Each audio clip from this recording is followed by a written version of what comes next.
Hello friends, universe please guide me എന്ന എൻ്റെ YouTube ചാനലിലേക്ക് എല്ലാ പ്രിയ കൂട്ടുകാർക്കും സ്വാഗതം.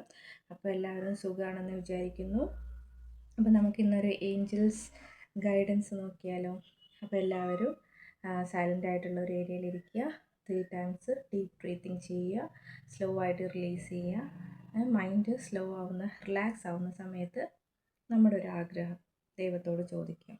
നമുക്ക് എന്താണ് ഏഞ്ചൽസ് അതിനൊരു ഗൈഡൻസ് ആയിട്ട് നിങ്ങളോട് പറയുന്നത് നമുക്ക് നോക്കാം. അപ്പോൾ റെഡിയല്ലേ?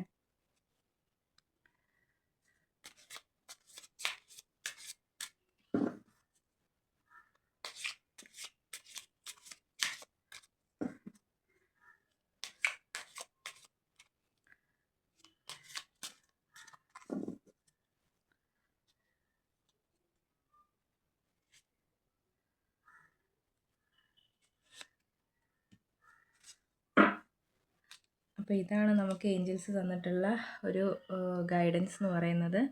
അപ്പോൾ ഞാൻ എപ്പോഴും പറയുന്ന പോലെ ഇതൊരു ടൈംലെസ് റീഡിംഗ് ആണ്. നിങ്ങളുടെ മുമ്പിൽ എപ്പോഴാണോ ഈ റീഡിംഗ് എത്തുന്നത് അപ്പോൾ മുതലാണിത് റെസൊണേറ്റ് ആവാൻ തുടങ്ങുന്നത്. അപ്പോൾ ഇതിലുള്ള പോസിറ്റീവായിട്ടുള്ള കാര്യങ്ങൾ മാത്രം നിങ്ങളിലേക്ക് അട്രാക്റ്റ് ചെയ്തെടുക്കുക. നെഗറ്റീവായിട്ടുള്ളത് നിങ്ങൾ വിട്ട് കളയുക. അപ്പോൾ നമുക്ക് റീഡിങ്ങിലേക്ക് പോയാലോ. സക്സസ് എന്നൊരു മെസ്സേജാണ് നമുക്ക് കിട്ടിയത്, കാണുന്നില്ലേ? അപ്പോൾ ഇതാണ് നിങ്ങൾക്ക് ഏഞ്ചൽസ് തരുന്ന ഒരു ഗൈഡൻസ് എന്ന് പറയുന്നത്. അപ്പോൾ ഇതെന്താണെന്ന് നമുക്ക് നോക്കാം. ഈ ഒരു കാർഡ്, സക്സസ് എന്ന് പറഞ്ഞിട്ടുള്ള ഈ ഒരു കാർഡ് മെയിൻ ചെയ്യുന്ന എന്താണെന്ന് വെച്ചാൽ, ഫസ്റ്റ് തന്നെ നിങ്ങളുടെ ഏഞ്ചൽസിന് നിങ്ങളോട് പറയാനുള്ള എന്താണെന്ന് വെച്ചാൽ കൺഗ്രാറ്റുലേഷൻസ് എന്നാണ്. അതായത് അവർ നിങ്ങളെ അഭിനന്ദിക്കാൻ ശ്രമിക്കുകയാണ് ഏഞ്ചൽസ്. അപ്പോൾ നിങ്ങൾ എന്ത് കാര്യത്തിനാണോ നിങ്ങളിപ്പോൾ ഏഞ്ചൽസിനോട് ചോദിച്ചത്, ആ ഒരു കാര്യത്തിന് ഇച്ചിരി ടൈം എടുക്കും, എന്നാലും അത് നിങ്ങൾക്കുള്ളൊരു സക്സസ് ആയിട്ട് മാറും എന്നാണ് ഏഞ്ചൽസ് നിങ്ങളോട് പറയുന്നത്. കാരണം നിങ്ങളിൽ പലർക്കും ക്ഷമയില്ല എന്നാണ് ഏഞ്ചൽസ് പറയുന്നത്. അപ്പം ആ ഒരു ക്ഷമ നിങ്ങളെ പഠിപ്പിക്കാൻ വേണ്ടിയാണ് ഇച്ചിരി സമയം എടുക്കുന്നത്. പക്ഷെ നിങ്ങൾക്കത് സക്സസ്സിലേക്കാണ് കൊണ്ടുപോരുക. അപ്പോൾ നിങ്ങൾക്ക് നടക്കുമോ എന്നൊരു സംശയം നിങ്ങളുടെ മനസ്സിൽ എപ്പോഴും ഉണ്ടെന്നാണ് പറയുന്നത്. അപ്പോൾ ആ ഒരു സംശയം നിങ്ങളോട് എടുത്ത് മാറ്റാനാണ് പറയുന്നത്. നിങ്ങളോട് ഉറച്ച് വിശ്വസിക്കാൻ ആ ഒരു കാര്യം നടക്കും എന്നുള്ളത്. അപ്പം പിന്നെ നിങ്ങൾക്ക് നിങ്ങളോട് മെയിനായിട്ട് ഈ ഒരു കാർഡ് പറയുന്നത് നിങ്ങൾ സെൽഫ് ലവ് ചെയ്യാനാണ്. അതായത് നിങ്ങൾ നിങ്ങൾ എന്ത് കാര്യമാണോ മനസ്സിൽ വിചാരിച്ചത് ആ ഒരു കാര്യത്തിൻ്റെ പിറകെ മാത്രമാണ് നിങ്ങൾ കൂടുതൽ കോൺസെൻട്രേഷൻ കൊടുക്കുന്നത്. അപ്പോൾ നിങ്ങളോട് അമിതമായിട്ട്, അതായത് കൂടുതലായിട്ട് നിങ്ങൾ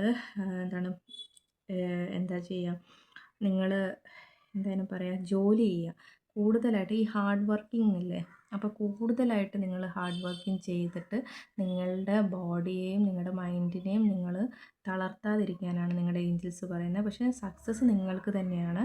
അപ്പോൾ ക്ഷമയോടുകൂടെ ഒരു സെൽഫ് ലവ് ചെയ്തിട്ട്, അതായത് നമുക്ക് ഒരു പ്രാധാന്യം കൊടുത്ത്, നമ്മുടെ ബോഡിക്കും നമ്മുടെ മനസ്സിനും ഒരു പ്രാധാന്യം കൊടുത്തിട്ട് മുമ്പോട്ട് പോവുകയാണെങ്കിൽ എന്തായാലും നിങ്ങളുടെ ഈ ഒരു കാര്യം നിങ്ങൾ സക്സസ്സിലേക്ക് എത്തിക്കും എന്ന് പറയുന്നത്.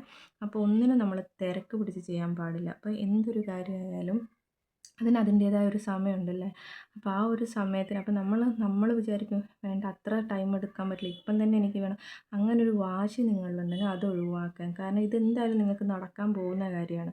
അപ്പോൾ നിങ്ങൾ വാശി പിടിച്ച് ഇതാക്കാതെ നിങ്ങൾ അതിൻ്റേതായ വഴിക്ക് വിട്ടുകയാണെങ്കിൽ ആ ഒരു കാര്യം നിങ്ങൾക്ക് സക്സസ് ആയി വരുന്നതാണ്. ഒരു വിജയകരമായ എൻഡിങ് ആയിരിക്കും നിങ്ങൾക്കെന്നാണ് ഈ ഒരു കാർഡ് പറയുന്നത്. പിന്നെ നിങ്ങളുടെ ജീവിതത്തിൽ സമാധാനം ആസ്വദിക്കാൻ സമയമെടുത്താലും നിങ്ങൾക്ക് ഒരു സക്സസ്ഫുൾ ആയിട്ടുള്ളൊരു എൻഡിങ് വരും എന്നാണ് പറയുന്നത്. പിന്നെ നിങ്ങൾക്ക് ഈ ഒരു കാർഡിൽ ഒരു കാര്യം കൊണ്ട് നിങ്ങൾക്ക് അത്ഭുതകരമായ കുറേ കാര്യങ്ങൾ, നിങ്ങൾക്കിങ്ങനെ അതിശയം, ഇതിങ്ങനെ നടന്നോ, അങ്ങനത്തെ കുറേ കാര്യങ്ങൾ നിങ്ങളുടെ ലൈഫിൽ സംഭവിക്കുന്നു. അതായത് ഈ വേദനിപ്പിക്കുന്നതല്ല കേട്ടോ, പക്ഷെ നിങ്ങൾക്ക് സന്തോഷം കൊണ്ടുവരുന്ന ഒത്തിരി കാര്യങ്ങൾ നിങ്ങളുടെ ലൈഫിലേക്ക് വന്നുകൊണ്ടിരിക്കുക എന്നാണ് നിങ്ങളുടെ ഏഞ്ചൽസ് പറയുന്നത്. അതുകൊണ്ട് നിങ്ങൾ സംശയിക്കാതെ മുമ്പോട്ട് പോകാൻ നിങ്ങളുടെ കാര്യങ്ങളെല്ലാം മനോഹരമായിട്ട് നടക്കുന്നു. അപ്പോൾ ഈ ഒരു റീഡിംഗ് എല്ലാവർക്കും ഇഷ്ടപ്പെട്ടു എന്ന് വിചാരിക്കുന്നു. ഇഷ്ടപ്പെടുവാണെങ്കിൽ ലൈക്ക് ചെയ്യുക. എന്തെങ്കിലും കറക്ഷൻ ഉണ്ടെങ്കിൽ കമൻറ്റ് ചെയ്യുക. Thank you.